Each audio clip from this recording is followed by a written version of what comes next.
Hello everyone, welcome back to my channel. আজ একটু অন্য রকমের রান্না করব, সেটা হলো দই দিয়ে ব্রোকলি।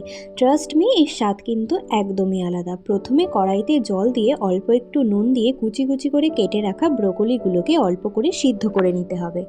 তারপর কেটে রাখা আলুগুলো আর ব্রোকলিগুলোকে আলাদা আলাদাভাবে সাদা তেল দিয়ে ভেজে নিতে হবে। আর এদিকে আমাদের লাগবে কুচি কুচি করে কেটে রাখা পেঁয়াজ, মটরশুঁটি, টমেটো, কাঁচা লঙ্কা, ধনেপাতা, তেজপাতা, জিরে গুঁড়ো।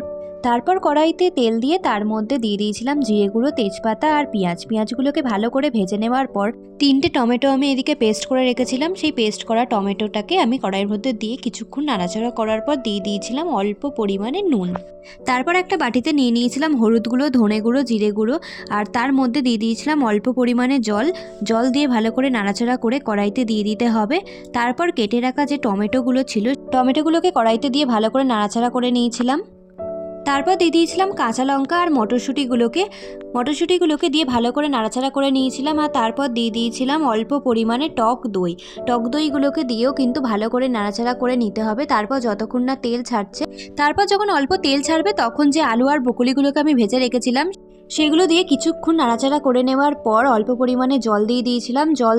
জল দিয়ে কিছুক্ষণ ঢাকনা দিয়ে ফুটিয়ে নেওয়ার পর ঢাকনা খুলে ওপর থেকে দিয়ে দিয়েছিলাম গরম মশলা আর অল্প পরিমাণে ঘি আর দিয়ে দিয়েছিলাম ধনেপাতা কুচি। ব্যাস, আমাদের রেডি হয়ে গেছে দই ব্রোকলি। তো তোমাদের রেসিপিটা কেমন লাগলো অবশ্যই জানিও, আর বাড়িতে ট্রাই করো। তো রেসিপিটা যদি ভালো লেগে থাকে আমার চ্যানেলটাকে সাবস্ক্রাইব করে পাশে থেকো।